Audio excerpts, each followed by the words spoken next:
dia, gente. Dando continuidade ao nosso curso de Fundamentos de Nutrição e Patologia, na nossa aula 5 nós iremos trabalhar manejo alimentar, doenças de etiologia nutricional, ou seja, doenças de origem nutricionais. Manejo alimentar. O manejo alimentar é um dos principais pontos nos cultivos e a sua execução correta vai levar ao sucesso de qualquer sistema de cultivo. Logicamente, o manejo alimentar, primeiramente, ele vai levar em consideração a questão dos hábitos alimentares de cada espécie que vai ser trabalhada em um sistema de cultivo. E também, qualquer manejo alimentar deverá ser levado em consideração algumas questões, como uma delas, as condições climáticas deverão ser levadas em consideração para um bom manejo alimentar, além, é claro, do manejo do alimento e o tipo de ração que está sendo utilizada. O ideal é que se trabalhe sempre com rações de qualidade. Arraçoamento. Existem basicamente duas formas de arraçoamento, manual e automático.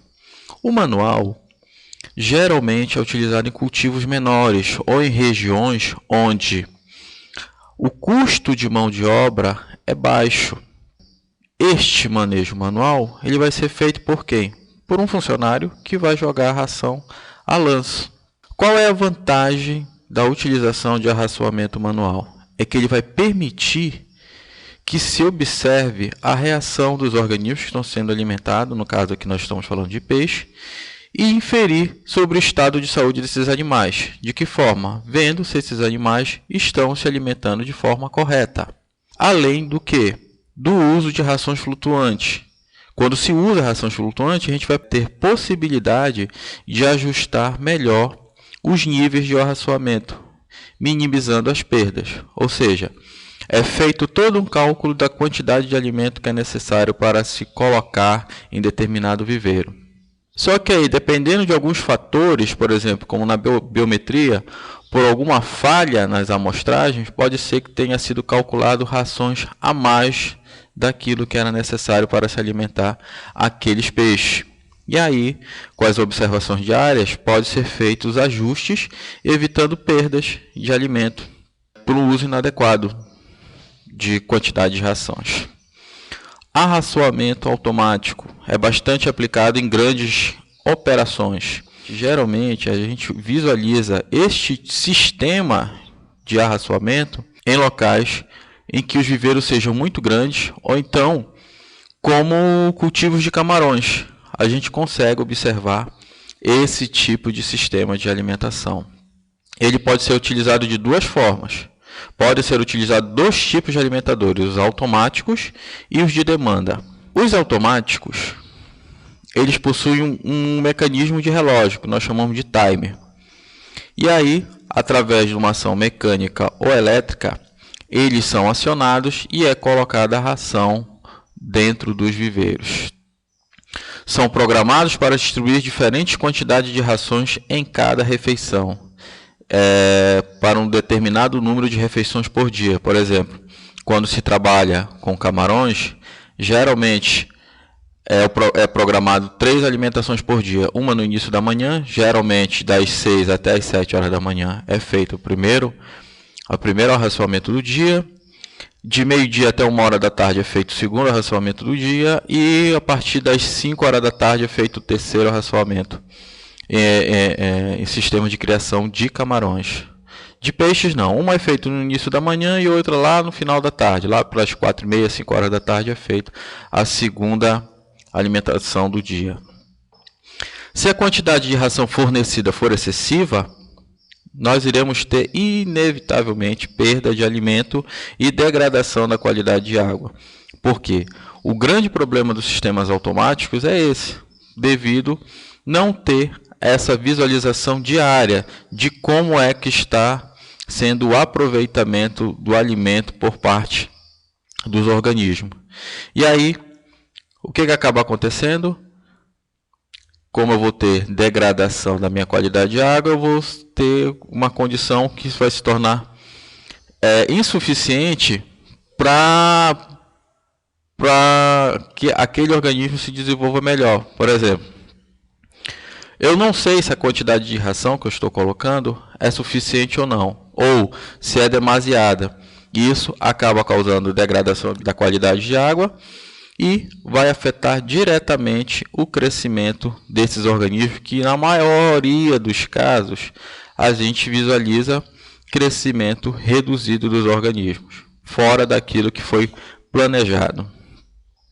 Os alimentadores por demanda são acionados pelo próprio peixe, ou seja, existe tipo uma alavanca dentro daqueles viveiros e o peixe vai lá, toca nela e essa ração é despejada para dentro do viveiro.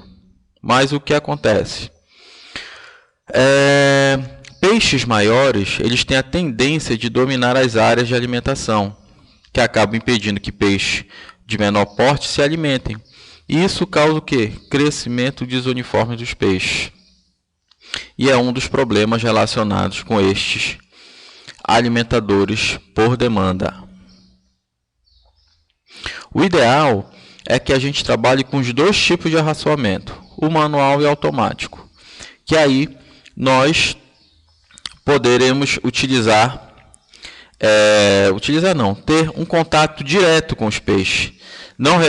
A não realização de observações frequentes do sistema de produção, melhorando a utilização dos dois meios. Ou seja, o que eu quero dizer com isso? Eu vou ter o meu sistema de arraçoamento automático, mas juntamente com o automático, em uma das minhas refeições, eu posso alternar com o manual. E esse manual vai me permitir ver se o meu sistema automático está funcionando de forma adequada. E aí eu posso ter um melhor controle do meu sistema de cultivo. Em cultivos de camarões, o sistema que tem demonstrado melhores resultados é o uso das bandejas. Ou seja, o uso das bandejas é feito pelo sistema manual.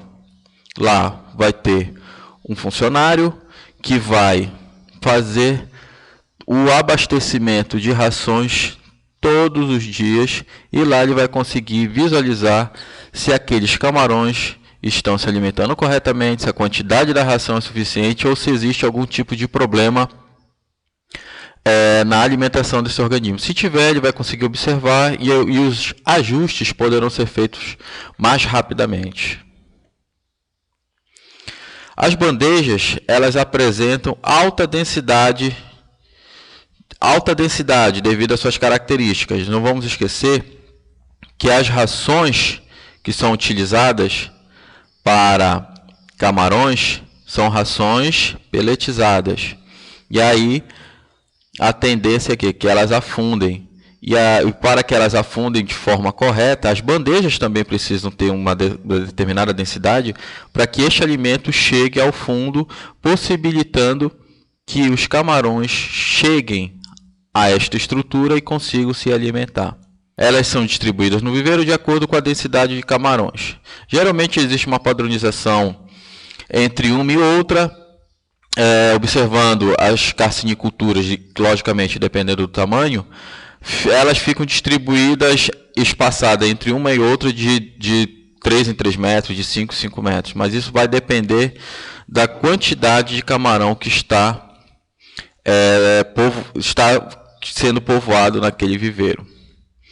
Quanto maior a densidade, maior deve ser o número de bandejas. A quantidade de ração oferecida em um viveiro, ela vai depender do quê? Da espécie que está sendo cultivada, da taxa de renovação de água, fiquem atentos a isso, e da existência ou não de um sistema de aeração suplementar. Tudo isso é levado em consideração na hora de se calcular a quantidade de ração e a frequência alimentar para determinado viveiro, ou para determinado sistema de cultivo, ou para determinada propriedade. Todos esses fatores são considerados e respeitados, pois isso irá evitar problemas de qualidade de água e a ocorrência de doenças. Para calcular a quantidade de ração, nós levamos em consideração o quê? A biomassa. E o que é a biomassa? É o número estimado de peixes dentro do viveiro multiplicado pelo seu próprio peso. Ou seja, se eu tenho 1000 peixes, eu vou multiplicar pelo peso médio desses peixes. Digamos que o peso médio dos peixes seja 200 gramas. Eu vou multiplicar 1000 por 200. E lá eu irei obter a minha biomassa. E como é que é feito isso? Como é que é feito a estimativa de biomassa? São realizadas biometrias. E essas biometrias, geralmente, elas são feitas de que forma? De 30 a 45 dias. Ou seja, a cada mês, ou então a cada 1 mês e 15 dias, eu vou nos viveiros e vou fazer uma amostragem. Vou capturar esses indivíduos, vou pesar um determinado número. Geralmente nós trabalhamos em biometrias de 10 a 20% do número total de organismos que estão dentro dos viveiros. E aí nós iremos determinar o peso médio dos indivíduos daquele viveiro. Como eu já sei quantos indivíduos estão lá dentro do viveiro, eu vou fazer o cálculo de biomassa. Assim, eu vou poder fazer o quê? O cálculo de biomassa para poder fazer o cálculo de ração que eu irei ofertar para aqueles organismos. Que aí, dependendo dos meus resultados, eu poderia aumentar a quantidade de ração à medida que eu vou observando o crescimento desses organismos. Tá certo? Frequência de arraçoamento. Quando nós trabalhamos com larvas e pós-larvas, a gente vai fazer o cálculo de ração e iremos distribuir, digamos que eu tenho que alimentar diariamente as minhas pós-larvas, eu tenho que colocar uma quantidade de 5 kg de rações. E eu vou dividir esses 5 kg de rações para um determinado número de vezes, porque estes organismos nessa fase de vida, eles comem bem mais durante o dia. Porque se eu não fizer este tipo de manejo, os peixes poderão ter o seu crescimento afetado. Isso é geralmente feito para os peixes que se encontram nas fases de larvas e pós-larvas. Agora, detalhe, peixes que estão em fase de crescimento, por exemplo, os juvenis, os digamos, que chegaram recentemente ao tamanho adulto, eles vão ter uma frequência alimentar menor do que os organismos que estão em pós-larva ou larvas. Ou seja, se a larva e a pós-larva se alimentam 5 vezes ao dia, os peixes que estão em fase de crescimento vão se alimentar 3 vezes. Quando já estiverem na fase de reprodutor, vão se alimentar 2 vezes ao dia. Entendido? A quantidade do alimento ela vai variar com o tamanho do peixe. A taxa de alimentação das larvas é maior do que a taxa de alimentação do alevino ou do reprodutor. Isso é o que eu acabei de explicar agora há pouco para vocês. O consumo de ração ela vai estar diretamente influenciada por alguns fatores, como, por exemplo, temperatura da água, tamanho dos peixes, oxigênio disponível, oxigênio dissolvido disponível, gás carbônico, amônia, disponibilidade de alimento natural, ocorrência de doenças e parasitoses e a qualidade da ração. Isso tudo é levado em consideração. Por exemplo, região amazônica, período de inverno. A tendência é que a gente reduza a frequência alimentar, porque os peixes têm a tendência de não se alimentarem com a mesma frequência que eles se alimentariam no período de verão. Então, para se evitar perdas de alimento e degradação da qualidade da água, a gente reduz a frequência alimentar que é feita em determinados viveiros nessa época do ano. Ah, professor, mas isso é feito assim em regra? Ah, chegou o inverno, eu vou reduzir a minha frequência alimentar? Não. Você terá que observar primeiramente como é que está se comportando aquele organismo no viveiro.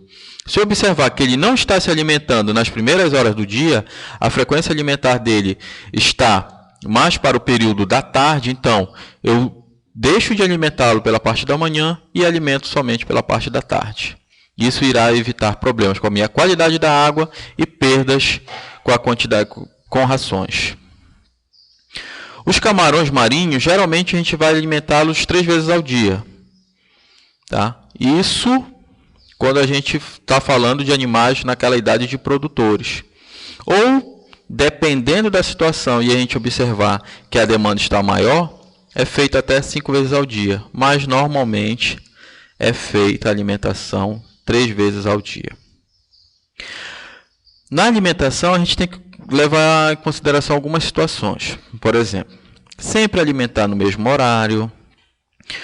Condicionar este animal a já estar esperando o alimento naquele determinado horário. E isso faz com que este animal já tenha aquele hábito de estar, por exemplo, às 7 horas da manhã, ele sabe que vai ser alimentado naquela hora. Então, o peixe ou o camarão já fica na mente dele que naquela hora do dia vai chegar alguém e vai lançar a ração, ou então o sistema vai ser acionado e o alimento vai chegar no ambiente de cultivo. Geralmente os organismos eles têm uma tendência de buscar alimento nas primeiras horas da manhã ou ao entardecer. Olha só, em temperatura de água baixar muito ou estiver chovendo, deve-se evitar o racionamento. Aquela questão que eu falei para vocês sobre mudança de temperatura e o organismo tende a não se alimentar quando existe mudança da temperatura da água. Chovendo também ocorre situações que o organismo não se alimenta. Tá? E aqui nós temos algumas situações que a gente deve levar em consideração aqui nesta tabela. Nós temos uma situação de subalimentação e superalimentação. Em uma situação de subalimentação, a gente observa o quê? Que a taxa de conversão alimentar ela vai ser baixa. A de super, a taxa vai ser alta. Gasto com ração, menor, logicamente. Eu não estou gastando tanto ração assim, então eu vou ter, na questão da subalimentação, eu vou gastar menos. Super, mais.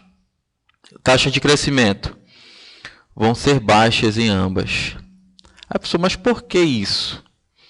Porque é o seguinte, eu estou gastando mais ração, eu estou com uma conversão alimentar maior, só que eu estou gastando ração além do necessário. Por que eu estou gastando ração além do necessário? Porque eu não fiz o meu cálculo de ração adequado. Ou seja, eu estou colocando ração além do necessário. Isso faz com que, na questão da superalimentação, eu vou ter um risco de enfermidade devido à alta concentração de nutrientes nessa água, que faz com que a qualidade da água caia. Na situação de subalimentação, por que eu tenho risco de enfermidade?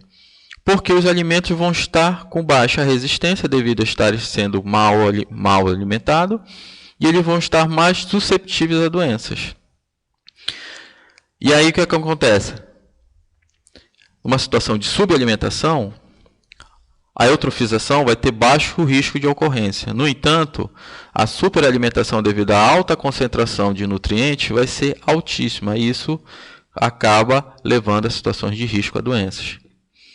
Oxigênio dissolvido, ele não vai ser afetado numa subalimentação, mas olha só aqui, superalimentação, queda nas concentrações de oxigênio dissolvido, devido à maior concentração de nutrientes, que acabam reduzindo a concentração deste parâmetro. Fundo do viveiro, ele não vai ser afetado na situação de subalimentação. Mas olha só, nós vamos observar uma ocorrência de anaeróbico. Por quê? Na superalimentação, a tendência é que toda aquela carga de nutrientes vai se acumular ao fundo, e aí a ação da bactéria e de alguns outros organismos vai fazer com que o fundo desse viveiro esteja com extrema deficiência de oxigênio dissolvido. E isso irá ocasionar diversos problemas com a questão da qualidade da água. Conversão alimentar. O que é conversão alimentar? é a quantidade de alimento que eu utilizei por unidade de peso ganho do peixe. Ou seja, é uma relação entre a ração consumida e o ganho de massa em um determinado tempo. Aí esse tempo é de quanto, professor? De 30 dias ou 45 dias. Porque é o período que eu vou fazer nova biometria e irei saber o quanto ocorreu de ganho de massa. Tá certo? É a conversão alimentar aparente, o que é? É a contribuição do alimento natural que vai me dar o quê? Um ganho de peso.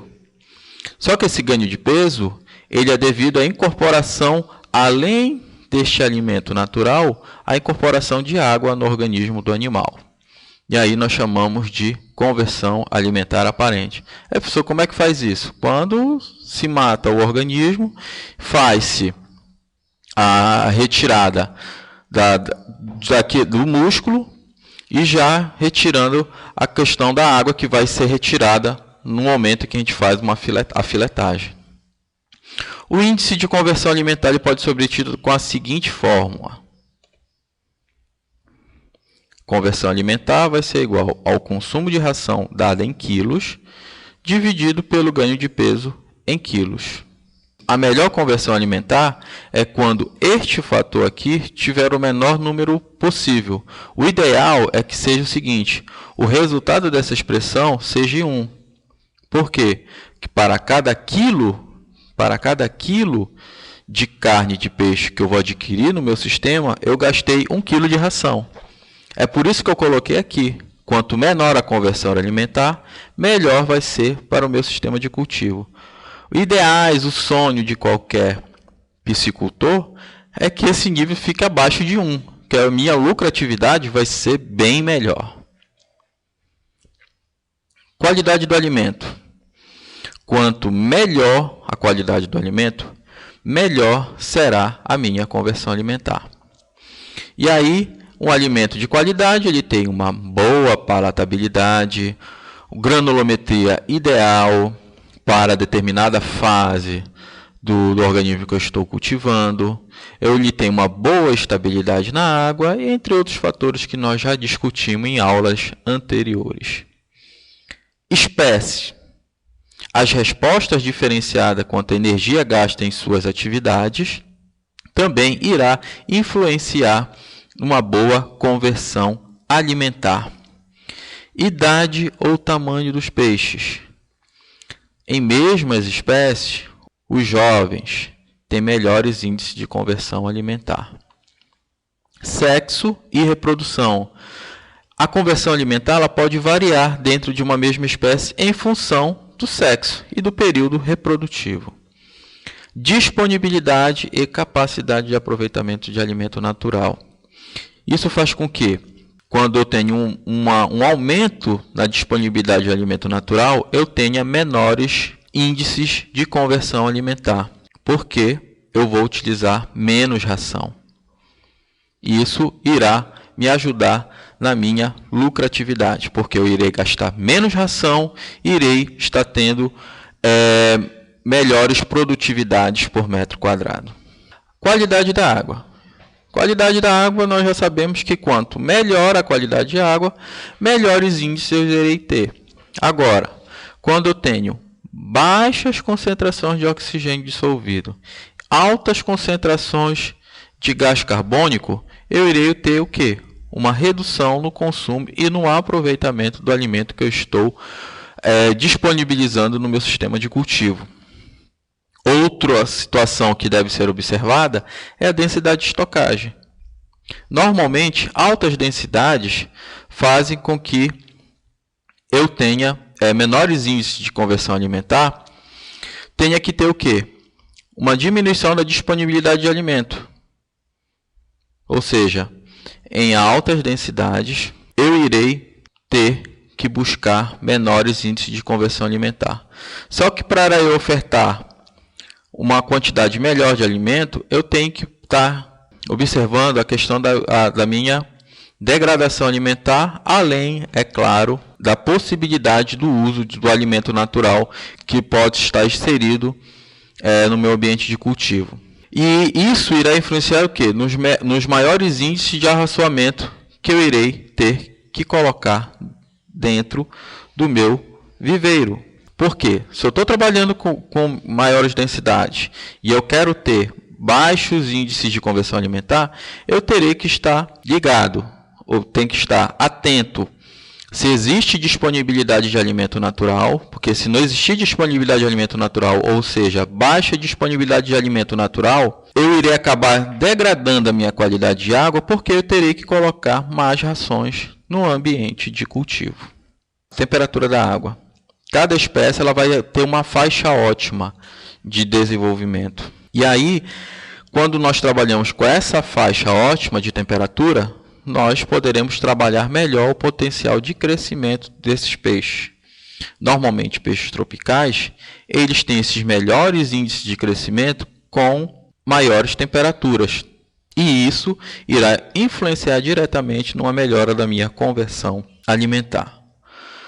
O meu manejo alimentar ele deve levar em consideração o quê? O horário de alimentação desses peixes, o local em que esses peixes normalmente preferem ser alimentados, no meio do viveiro, nas bordas do viveiro. Então, isso deve ser levado em consideração.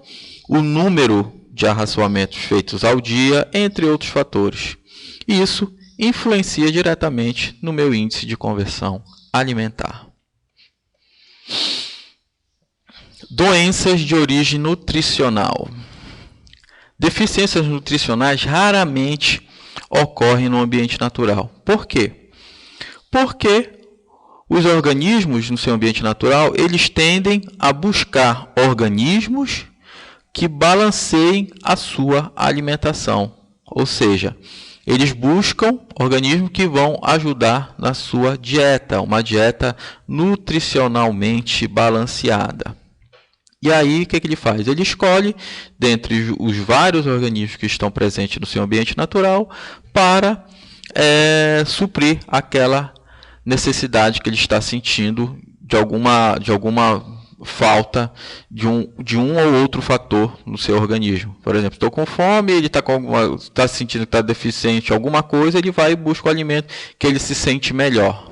No entanto, em sistemas intensivos, o alimento que é oferecido, ele tem que atender uma dieta balanceada, porque o organismo não tem a opção de buscar organismos que vão compor a sua alimentação. Então, todo sistema de cultivo tem que trabalhar com uma dieta balanceada que atenda às exigências nutricionais de cada espécie. A ração fornecida, ela tem que ter nutrientes essenciais para o bom desenvolvimento desse organismo. Isso faz com que esse organismo tenha um crescimento adequado, consiga se reproduzir em cativeiro e mantenha a sua saúde em ambiente de cultivo. Como é que é observado sinais de má nutrição dentro de um sistema de cultivo? Primeiramente, a gente observa o quê? Perda do apetite do organismo. Ele se torna mais lento e o crescimento dele piora. Assim como existe uma piora na conversão alimentar deste animal. Observa-se também anemias, cataratas. E aí ele fica mais susceptível a doenças devido à sua baixa resistência, provocado por essa deficiência alimentar. Além de ele ter uma baixa resistência ao manejo que é realizado no sistema de cultivo, como despesca, transporte, entre outros. E aí, como ele está com uma baixa resistência a esse manejo, ele acaba morrendo em um desses processos. O estado nutricional do organismo cultivado, ele, se tiver algum tipo de problema nesse sentido, ele vai se tornar mais susceptível a quê? A doenças de origem virótica, bacteriana ou parasítica. Então, analisando a questão nutricional e a ocorrência destes três tipos de doenças, virótica, bacteriana e parasítica, a gente pode observar que existe uma estreita relação entre o bom estado nutricional do organismo que está sendo cultivado e a resistência a certas doenças observadas nos sistemas de cultivo. Inanição. Em peixe, a gente observa que eles vão estar bastante magros, com a parte ventral do abdômen dele de formato côncavo e cabeça grande, mais larga que o corpo. A gente vê que é colocado em todos os sistemas de cultivo no Brasil, que eles chamam de síndrome da cabeça de fósforo, que tem o corpo fino e a cabeça grande. Isso ocorre devido ao quê? A baixa disponibilidade ou inadequada palatabilidade da ração. São fatores que a gente precisa observar. Se essa ração, do ponto de vista de palatabilidade, realmente atende às necessidades do organismo que está sendo cultivado e se a quantidade de alimento ofertado em cada refeição é suficiente para suprir a situação de alimentação daquele organismo. Deficiências em aminoácidos essenciais. Para diagnosticar este tipo de situação é muito complicado. É difícil demais se observar de forma rápida que existe algum tipo de problema em relação aos aminoácidos essenciais. Porque os sintomas relacionados a essa deficiência acabam se confundindo com sintomas de outras doenças, como cataratas, escoliose, lordose, entre outras. A redução do apetite do animal, aliado à redução ou paralisação do seu crescimento, juntamente com a coloração escura e anemias, vai levar ao quê? A uma situação de piora dos índices de conversão alimentar e o aumento da mortalidade. Vamos entender isso aqui. Como é que eu consigo entender que ocorreu uma situação de deficiência de aminoácidos? Eu verifiquei que existe esse tipo de problemas aqui, catarata, escoliose e lordose. Mas, associado a estes sintomas, eu verificar que existe redução de apetite, redução ou paralisação de crescimento. Aí eu observo também que existe mudança na coloração, provocada possivelmente por uma anemia, e meus índices de conversão alimentar foram piores, e juntamente com isso, o aumento da minha mortalidade, aí eu posso sim fazer testes no alimento que eu estou utilizando para observar se existe problemas de aminoácidos, porque o conjunto desses fatores me leva a crer que existem problemas relacionados a deficiências de aminoácidos essenciais. Anemias nutricionais. São causadas basicamente por quê? Por deficiência de vitaminas. E elas são diagnosticadas de que forma? Coloração pálida, ou seja, vermelho claro ou rosa das brânquias. O inadequado fornecimento de vitamina B12 e ácido fólico causa severa anemia nos peixes. Juntamente com isso, a gente pode associar também a deficiências com outras vitaminas, como a vitamina E, a vitamina C, vitamina B1, B6, ácido pantotêmico, colina e vitamina K. Outro fator que causa anemias severas é deficiência em ferro. Tá certo? Cataratas. Ela ocorre por deficiência na vitamina A, vitamina B2 e deficiência de aminoácidos como metionina, triptofano e minerais como zinco. Ou seja, a deficiência de todos estes componentes, tanto vitamínicos como aminoácidos como minerais, leva à ocorrência de cataratas. No caso, o zinco é um micromineral. Esta situação de catarata ela pode levar ao quê? A uma cegueira parcial ou completa. Isso prejudica principalmente o quê? A possibilidade desse organismo localizar o alimento e também de se proteger dos seus predadores, porque ele não vai conseguir visualizar seus predadores.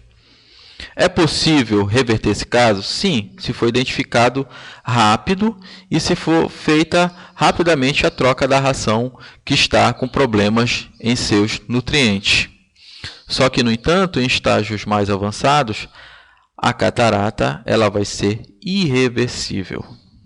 Exoftalmia, ou seja, olhos saltados ou olhos esbugalhados, como dizia um professor meu. ela está relacionada ao quê? A deficiência da vitamina B1, B6, ácido pantotêmico, niacina, colina, vitamina A e vitamina E.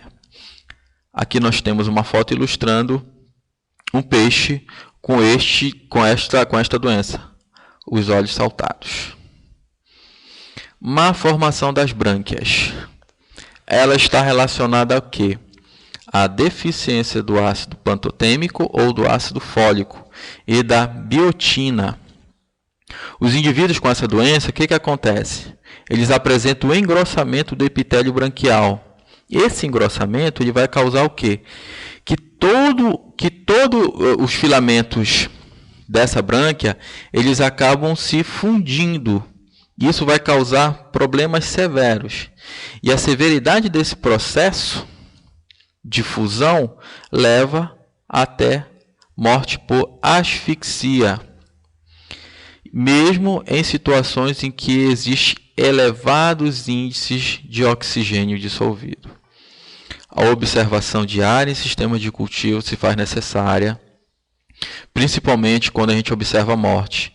Quando a gente observa as mortes desses organismos, a gente precisa observar as características de como esse peixe morreu. Se esse peixe morreu com coloração diferente da sua normal, observar as brânquias, se elas estão com algum tipo de alteração, e aí ver, não existe nenhuma alteração, então eu parto para o oxigênio dissolvido, que é o primeiro fator que deve ser investigado para ver se houve morte por deficiência deste parâmetro. Não ocorreu mudança nenhuma no parâmetro, então a gente precisa observar que realmente ocorreu algum outro problema anatômico. Neste caso aqui, morte por má formação de brânquias, tá certo? Aqui nós temos uma ilustração de brânquias de peixe. Gente, a nossa aula ela fica por aqui.